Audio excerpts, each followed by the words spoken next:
Welcome to the Bookcast. Thanks for listening. My name is Bill Thompson. This is program number 435, From the Streets to the Screen. Felicia Pearson didn't get off to a very good start in life. Born to a crack-addicted mother in East Baltimore, her childhood was spent in the company of some of Baltimore's toughest characters. Snoop, as she was eventually dubbed, became a baby gangsta, killed a woman in self-defense at age 15, and wound up in prison. On being paroled, she nearly fell right back into the old dangerous life before a chance encounter in a nightclub with a cast member from HBO's gritty series The Wire.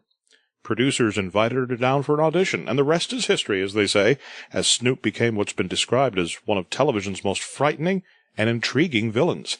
Her memoir is called Grace After Midnight. Why did you decide to write a book? Just to let people know, like, where I've been, the journey that made me the person that I am today. You know, why I am so interesting. And it got a lot of messages in my book that kids probably pick the book up and read, and a lot of mistakes that I made. You probably going through the same thing. They probably going through the same thing. They could probably read like, well, she done did this, so I ain't going to do it, I mean, there's a lot of messages and choices in there that you can make. A lot of people told you along the way, you're making a mistake, don't do that. Maybe everybody has to find out for themselves? Yeah, sometimes that's the case because, like, I was brought up, a hard head make it soft behind, so, you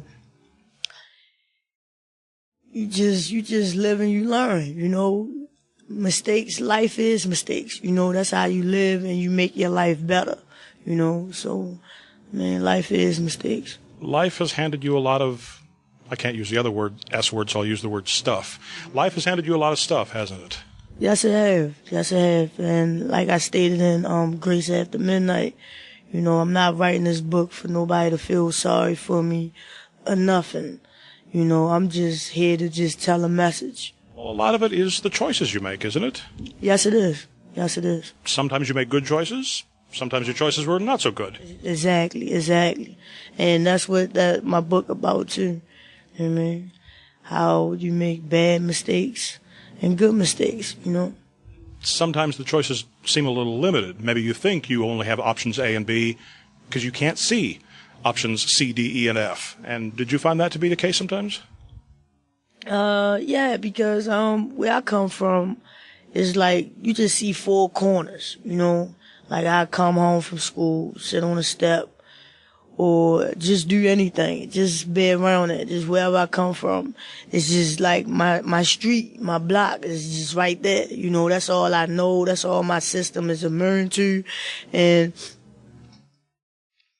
that's all I know, and like I just wanna tell like a lot of kids, like just get into a lot of activities or whatever, just free your mind, just expand your mind, so you just won't see just Baltimore or wherever you from, so you can just see the world. You did good in school, didn't you? Yes, I did. Why were you not afraid to do well in school? I mean, we're told that a lot of young African Americans don't want to do good in school for fear it'll make them, quote, look white.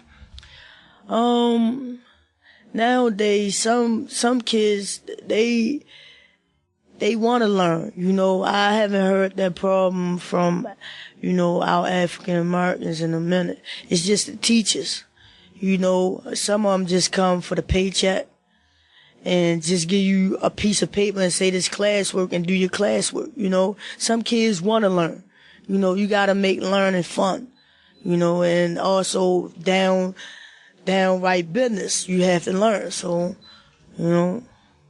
You're a good learner. You're a quick learner because that's obvious from the things you picked up on the street just by observation. Exactly. Just knowing what to look for and putting two and two together, connecting the dots, as they say, you were able to figure it out pretty quickly. Yes, I was. And you realized, I could do this?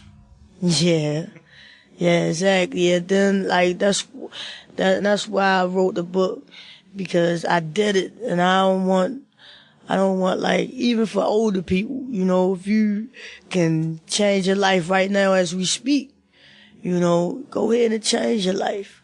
'Cause it's nothing fun about going to prison, having somebody younger than you tell you what to do.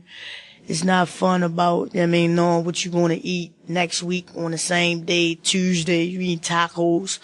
You know, it's nothing fun about that at all.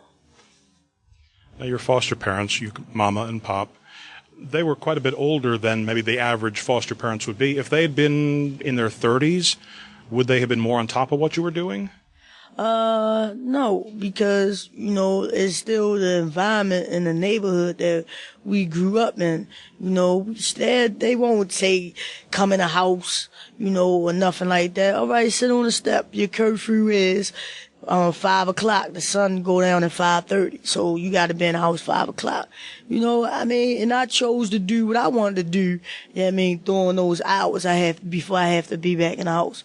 It was fun and loving parents, when I ain't want for nothing, and it was just, it was just what I wanted to do. I thought the streets was exciting, This is what I wanted to do. Do you think there were times when they kind of suspected what you were up to, but were afraid to confront you with it? Nah. They had to know what you were into, didn't they? No. Well, if they would have knew what I was into, it would have broke their heart. I might have put a padlock on your bedroom door. Yeah, exactly. Well, again, your book is not, I didn't see one word in this book where you're blaming them or saying that they're responsible for this somehow. This is you, isn't it? This is me. I'm not blaming nobody for the mistakes or the wrongs, whatever I did in my life. I'm not, even now today, like some people ask me, like, is you